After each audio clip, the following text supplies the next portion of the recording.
Hello everyone, welcome to tonight's ATV stream. This is a little bit different tonight. We don't have the repeater. I'm host of my YouTube channel, so hello to all my viewers, all two of you at the moment. So that's all good. Mute myself so I'm not deafening myself. Tonight we're trying a little bit of an experiment. I'm not a big Zoom user, and I didn't have a lot of time to do a lot of content for myself tonight. So I did put out an email to the group and if people would like to join with this little experiment. Hopefully it should come okay. I've got a few guests. So the first thing that we'll do, I think normally traditionally we always have Peter first, but I know Ian VK3QL got a little bit of limited time, so we might actually put Ian on first. And Ian, if you can give me a thumbs up to tell me that you're ready, I will put you on the stream. Have you got thumbs up for me, Ian? Yes. Rightio. Yes. Should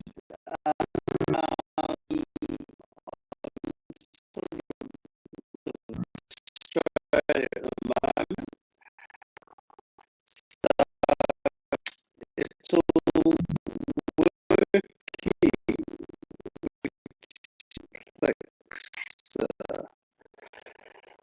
this can all be, and thanks so much for doing a net without a repeat experience of learning about connectivity and internet connectivity and using all the available RF. And I'm looking forward to catching up. I think that would be very interesting. I don't know whether he's got anything organised to tell us about tonight, but certainly in the future would be great. And also, if you could be recording this, I can put it up on my channel with the other recordings of the net, just to get a complete set. So for your channel, if you want to host that, that's fine. And I don't have any ATV stuff. I've sort of been on the road, so I'm a bit preoccupied with that. And yeah, so that's all good. And that's about all I'll cover. So I'll do a cut to be the director of that. Back to you, Richard. All the best, and thanks again for doing the net tonight. Okay. Right, thank you very much, Ian. It's a little difficult with the link because my bandwidth is getting a really good thrashing at the moment, but that's okay. We've got, hopefully now, Peter being a bit more local, we'll actually be able to get Peter a little bit better, I'm hoping. So I'll hand it over to you now, Peter, and I know I've got a switch for you because you've got 2 sessions running. So when you're ready to switch over to that session, just let me know. Here you go, Pete. Okay, thanks, Richard, and hello to Ian and to Neil and to anyone else that may be watching tonight. Just got back from Tasmania late yesterday. Set sail on Friday morning and got down there fairly safely in the Delta Kilo Charlie, which is a nice Cessna 182. And I had with me John, VK3JCO, and John, VK3ATV. So we had a co-pilot, which was 3ATV, and 3JCO was taking photographs from the back. And we'll dig up some photographs in fact, John did send me some photographs today. So perhaps next week we can have a look at some of the photographs that were taken. Our trip down was fairly low level, which gave the opportunity to take some nice shots. The trip back was a bit of both. It was interesting getting out of Melbourne, and it was interesting getting out of Tasmania, and then even more interesting coming back into Melbourne because of all the thunderstorms that were around the place. So, yeah, it was a very good flight from that point of view. The VRS conference went very, very well. There was about 120 people there in a auditorium, which was part of the University of Tasmania, and it had all the bells and whistles of modern video technology. The presenter stand stood behind a console, and it would have been Ian's 3QL delight with all the buttons, but I was just shown the forward button and the reverse button, which is what I used. But in front of me, I had a display of what was coming up next and what was live. And then out on the floor, facing me, were two very large monitors as well. And then you had the audience in a cascaded arrangement, similar to what you have in theatre. So it was a very professional venue, and the guys of VRS did a really, really good job of putting it all together. There's only a few of them. We did start at the VRS installation, which is really at a high point in the Hobart area. Not up in Mount Wellington or anything like that, but it is a high point, and the view out is pretty good on a 360 degree. It used to be the Overseas Telecommunications Centre there, but it's been turned over to the Radio Electronics Association of Victoria, but there's also the Maritime Search and Rescue unit is there as well in a separate facility. A bit like Ian's studio, the VRS studio is quite small, but when it comes up on TV, of course, it looks a hell of a lot bigger than what it is. But they've got some very nice gear there, very nice switching and a very nice camera. And then they have a main room where they do all sorts of activities. It's an electronic society as well as an amateur radio society, so they do have a few people who are not hams, but mainly they are. And it's a small group of people doing a really good job in Hobart. I suggested to them that they want to have a repeater operation, as the site would be entirely suitable. The masts that were there would be easy to manage, and they certainly had an array of antennas there for amateur operations and also for the marine operations as well. So the environment was very good. The ground was flat at the top. It wasn't sort of like on a creek or anything like that. There was a car park, and it was quite civilised from the point of view of the radio site, where some radio sites are pretty ordinary when it comes to facilities. So there's toilets there, there's the whole lot. So it's really, really nice. And they have their Wednesday night sessions, and they do transmit on 445.5 around the Hobart area. So I guess there is a television service, which is really good. The conference, I guess there was maybe 120 people there, which is very good for a turnout. Not too many interstates, a couple from ZL, which is nice, and quite a few VK7s, and one or two VK5s, a few VK3s, a couple of VK2s. Roger Harrison was there, of course. Roger, he was one of the presenters. He didn't talk about anything related to the radio, actually. He spoke about the history of the development of the Sydney CBD, which was very interesting, but I thought it was a little bit strange, but we certainly had the facts and figures and photographs, which were, it was a very interesting presentation. The other presentations were all very professional. We certainly had a presentation from the president of the Wireless Institute, and he has a flex system there, which is one of the Rolls Royces of radio these days. If you afford a flex, you've got a very deep pocket. But it's a fantastic system. He operates it in both the local mode and the remote mode, and he gave us a rundown on that. There were a few other presenters, all of which was very interesting.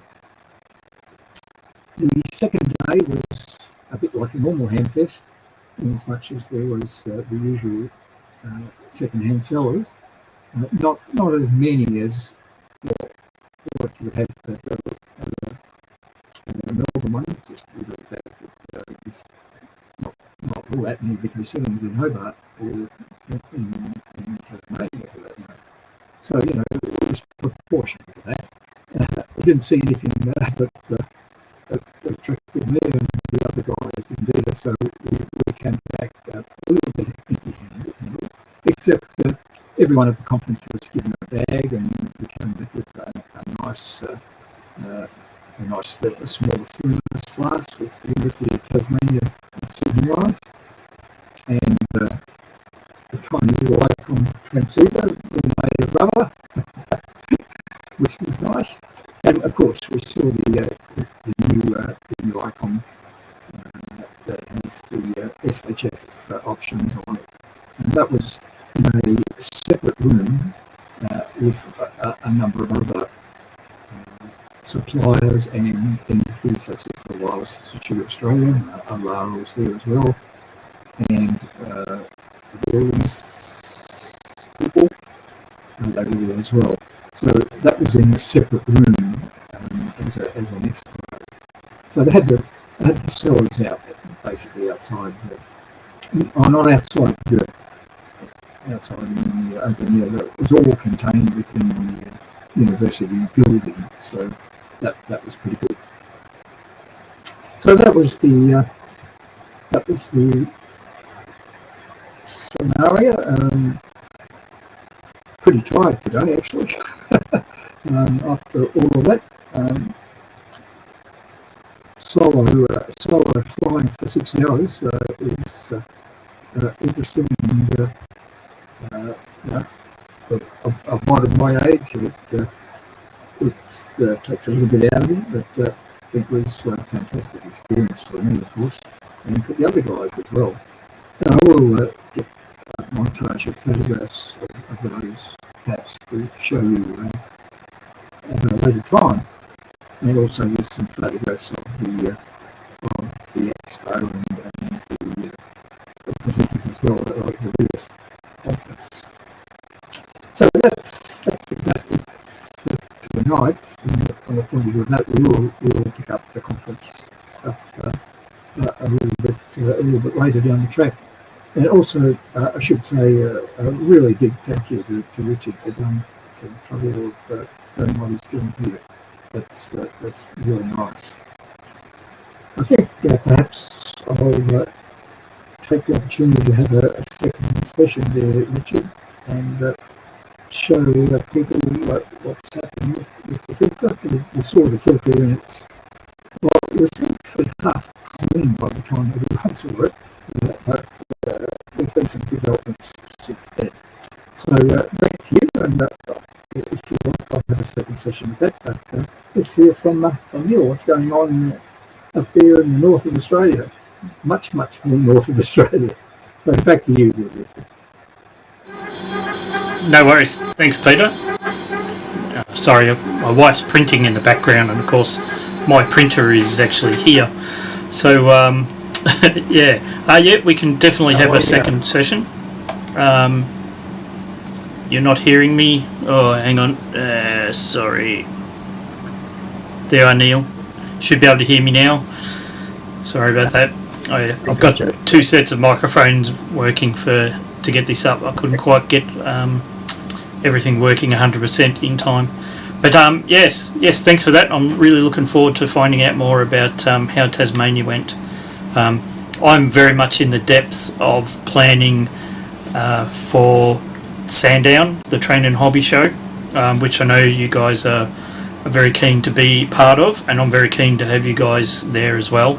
I've also got quite a few of the other ham radio operators. I'm also looking at hopefully having some smart home stuff as well. The radio control guys are struggling to get back into it again, but the model trains are definitely taking it on board, as they do always, and they're very keen to get it back up and running.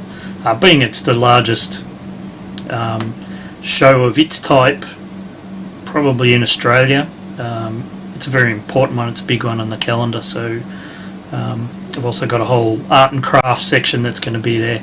But anyway, that's another story. Hopefully we can have a really good presentation for ATV and amateur radio in general. I know we're going to have radio astronomy there too, because Mornington are very keen to be there. In fact, he was just messaging me before, making sure that they have a spot, and I said yes, you do. So it's all good. Now we might just we're travelling around not just the countryside, but now we're going to go to our international guest. If he's ready, I'm pretty sure Neil's ready. We love having Neil, and especially with this sort of technology, we can have Neil all the way from Cambodia. So without further ado, Neil, I'll switch it over to you.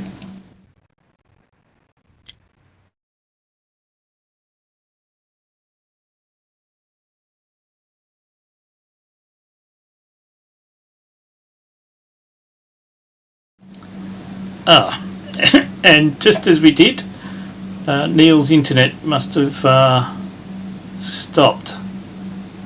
He's actually dropped out. That's a bummer. Hopefully he might be able to reconnect and I can get him back on. But yeah, not sure what happened there. He just went to talk and screen just went frozen and then went blank. So yeah, hopefully he'll be able to reconnect. In fact, he's just reconnecting now. So give it a second for it to go through, and I will. Let me just recopy that link. Oh, it's come up all on its own. Okay. Awesome. All right, Neil, give it another go. Hang on a second. Okay, I forgot to mention the internet here. I forgot to mention the internet is horrible. It's been really dropping out. So got into Thailand on Sunday after spending 3 weeks in Cambodia. I'm back on the 20th of November, which is only about 12 days away. So I'll be back ready for the net on the Tuesday following week of the 20th. And hopefully the repeater will be up and running by then with a bit of luck. But look, it takes whatever time it takes, Peter. So take your time cleaning that filter. And you don't have your PLLs arriving shortly. I could probably loan you one to keep the repeater going, certainly for the other guys in the eastern suburbs there. So depending on what happens, if you want to borrow a down converter for the other frequency, just let us know. We'll see how things go in relation to you receiving your PLLs. The PLL I got was a long time ago, so I don't really know how that would go these days in terms of using it as a guide to how long to get a PLL. What's going on now? We're getting a lot of feedback. Okay. So how are we going here, Richard? Okay. Okay, well that's probably about it. I'm back on the 20th, all ready to go to run the net again. And thanks, Drill. I think I see John there. Okay, then. We'll see you all later. All right, thanks, Neil. And looks like we've just had John VK3ATV join as well. So I'll get him on in a sec. While I'm setting up for John, what I'll do is I will get Peter back on for your second session, if that's all right, Peter. Yeah, I'll put Peter on for his second session, and then I'll get John VK3ATV to join in as well. I just have to do a few mouse clicks to get that happening. So Peter, without further ado, take it away. Okay, are we looking at the full survey which at the moment?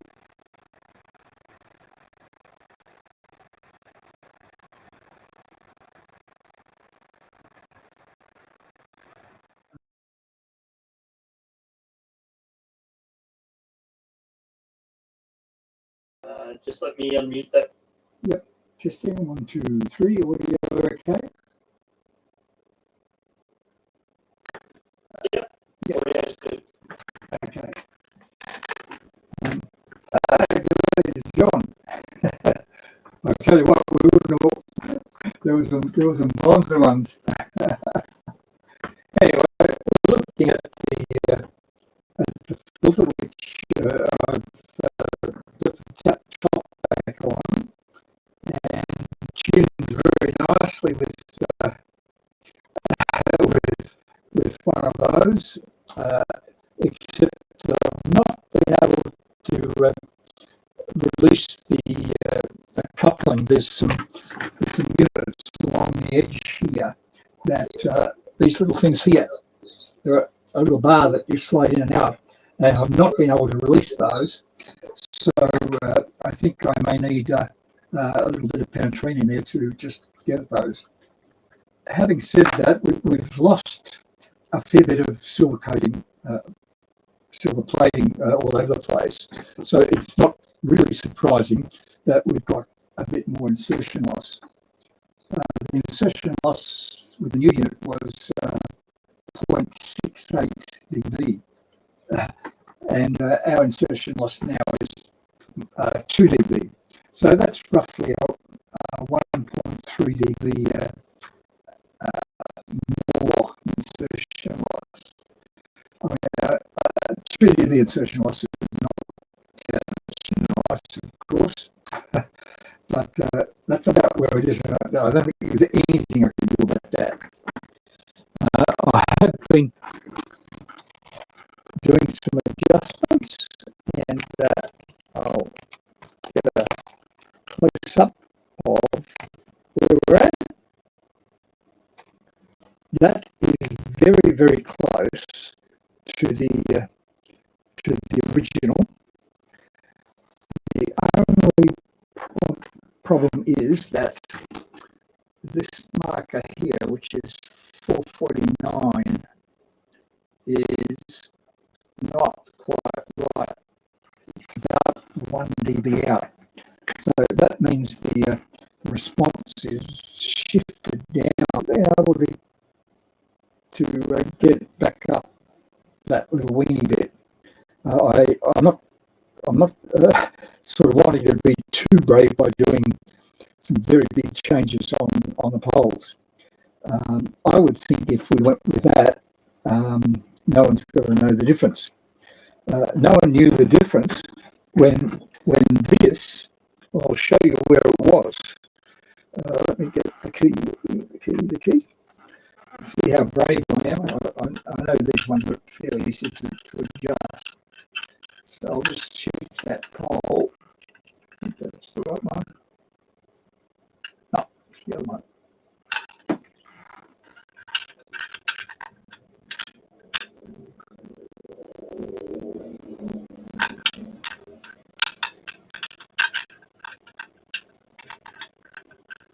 Let's get it in. I just need a bit of trouble. There we go.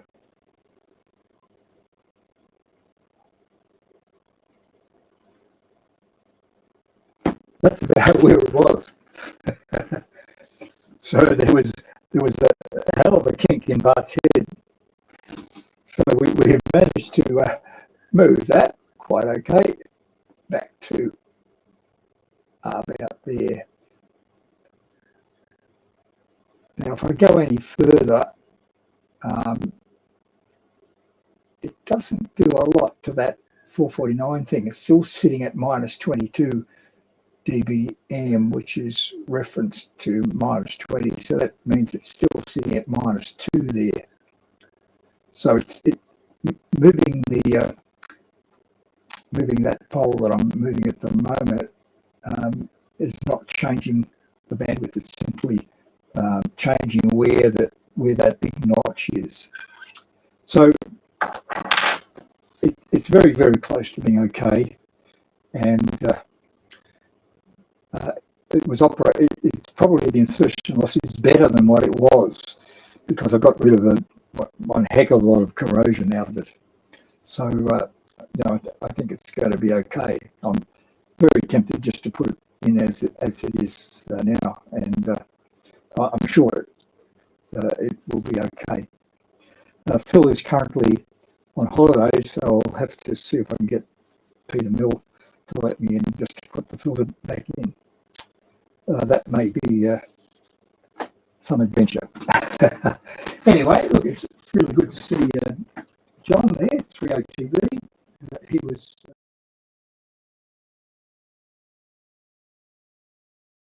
John flew across Bass Strait. That's really something to put up on the wall there, John. I flew Bass Strait twice, but once as the pilot. So,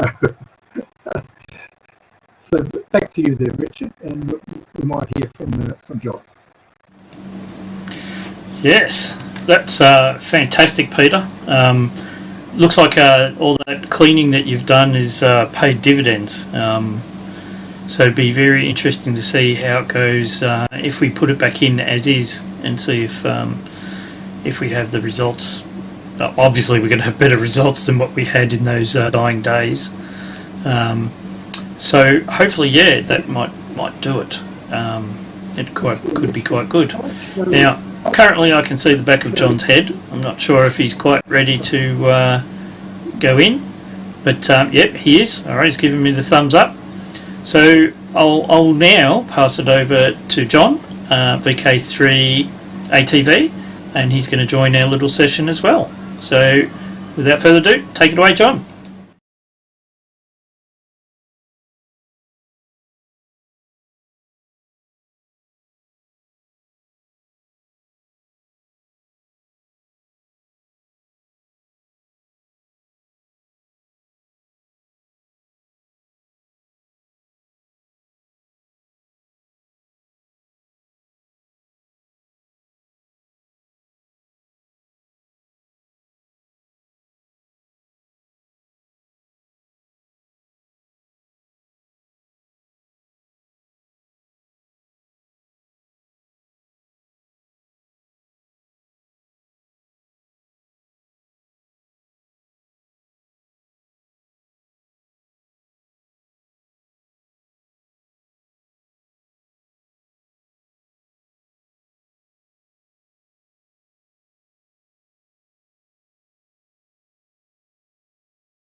How's that?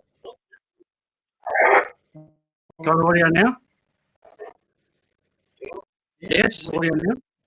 Right, okay.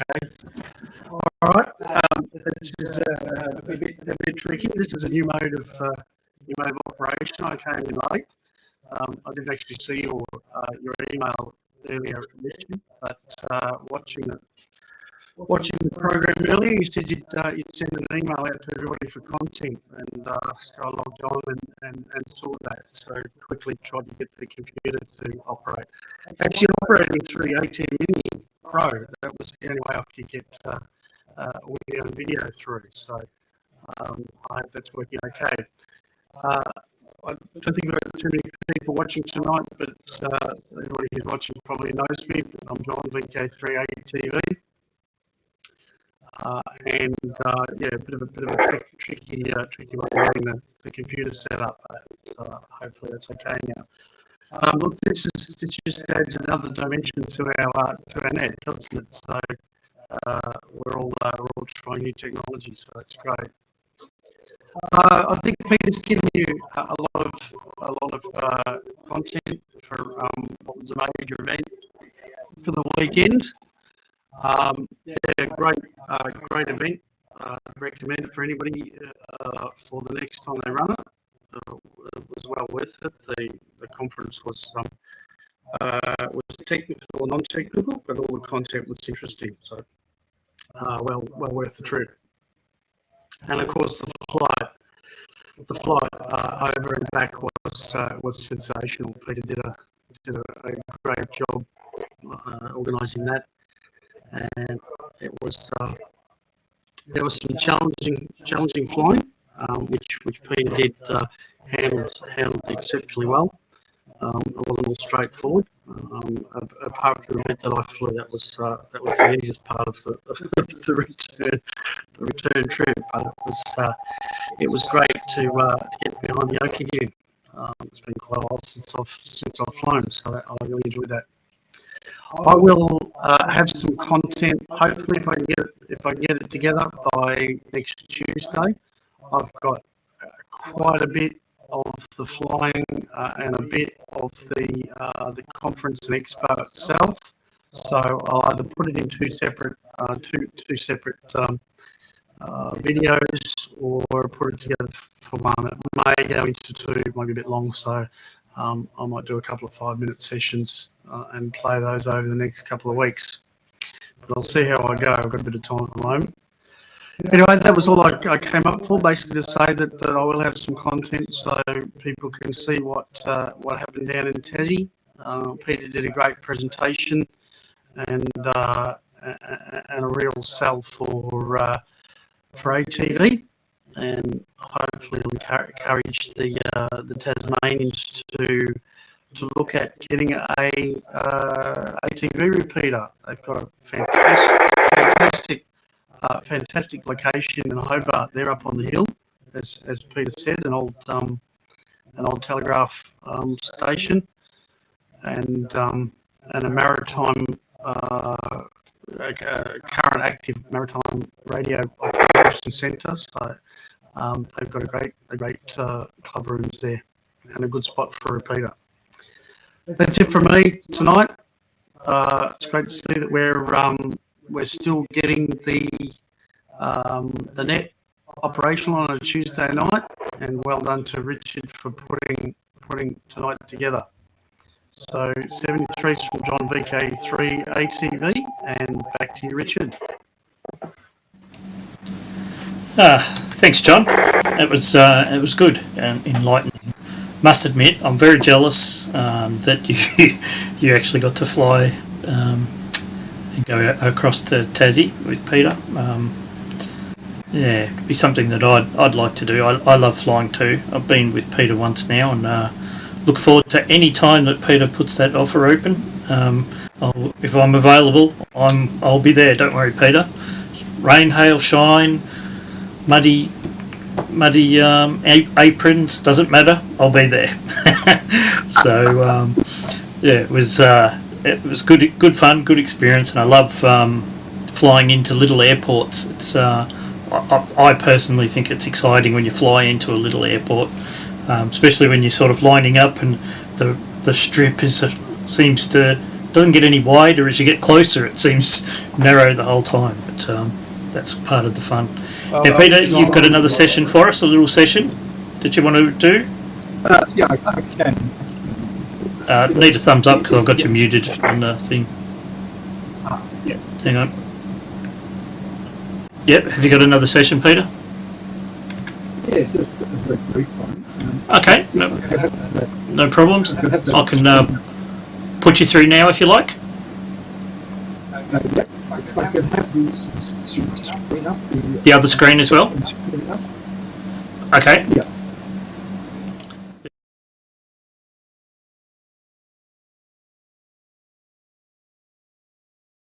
soon as I Yes, unmute it. John's saying yes. It's okay. I thought I'd just show you what this filter looks like. That's you know a very broad view of it. I'll span out on the spectrum analyzer just to show you how good this filter is. So we'll have another dispersion. We'll go 500 megahertz. There we go. Look at that. There's not a skerrick anywhere else. So many filters that I've built have a response that's reasonably good in a pass band, but if you mosey down the track a bit, and you'll find that the filter actually starts to be not a filter at other frequencies, and that one's outstanding. It's simply a bandpass. They're strictly at that notch at 445.5 with 7 meg bandwidth, and there's not a skerrick to be seen anywhere else. So we can do even a higher resolution here. Let's see what we can do. Bandwidth, we'll do it 100 kilohertz. Didn't do much. See, originally there we go. That's the one we want.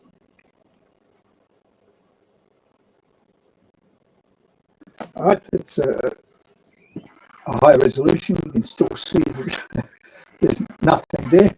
We'll go down even further. Might take a bit longer for the analyzer to work this one out. But there you go. Still nothing. And we've got here 10, 20, 30, 40, 50, 60 dB. So by any stretch, that's a really good filter.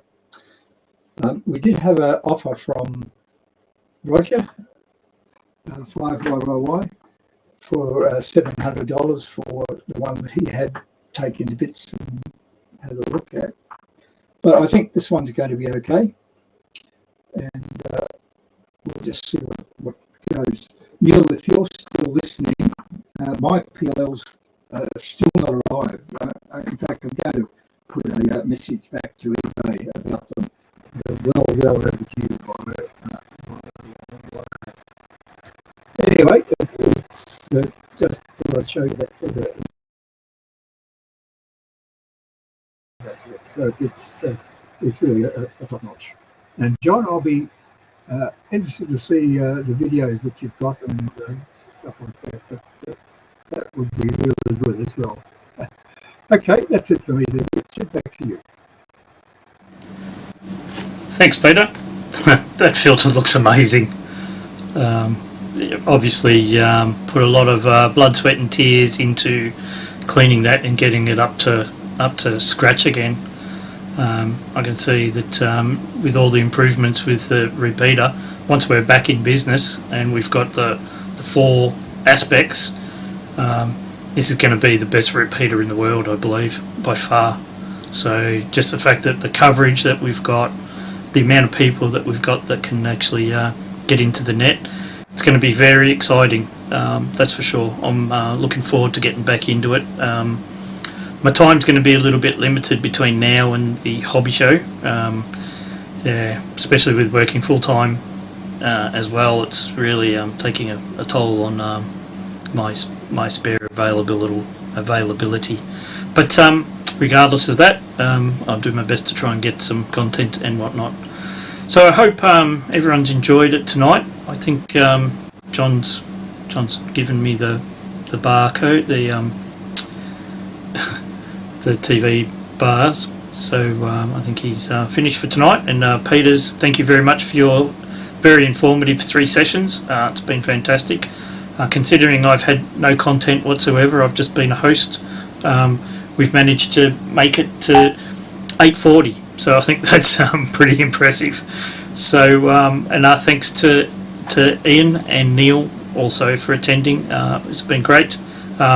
Bit of an experiment tonight. Haven't got it perfect, having a few little problems, and with Neil's bandwidth, it did cause quite a bit of jitter. I noticed on the line. and my computer was having a little bit of trouble trying to keep up with it, because I've got so many things open. I think next time I'll try and disperse it a little bit more and use a few of the other computers that I've got here to help with the workload. Either that or start with a fresh version of the vMix profile, so there's not as much going on my vMix profile. I think I've got way too many things on it. I might have to start breaking it down a little bit. My poor little computer is only just handling it. So I think that's it for tonight. John's having fun playing with it, some of his intros and outros, so that's all good. But I think I'll stop the stream for tonight, and again, thank you very much everyone, and I hope you enjoyed this if you're watching this at some stage. And Peter's giving me the thumbs up. Okay, thank you guys, and oh, actually just one more thing before I go. I better give the usual plug, which is obviously very important. Friday night, hopefully we might see this on the repeater. If not, Clint will be there, so I'll just play this for Clint. For live news on the planets, cosmology, sunspots and more, every Friday at 10 p.m. Clint VK3CSJ presents the Astronomical Society of Victoria broadcast on this amateur television repeater, VK3RTV Channel 1. Oh, and there we are. Come back to this one. I never know which screen I've got it to come back to, but yeah. All right, guys. Thank you very much. If I can find my colour bars, I don't know where they are. I've got them hiding somewhere. So I'll just stop the stream at this, and yeah, enjoy. Cheerio. Did that stop?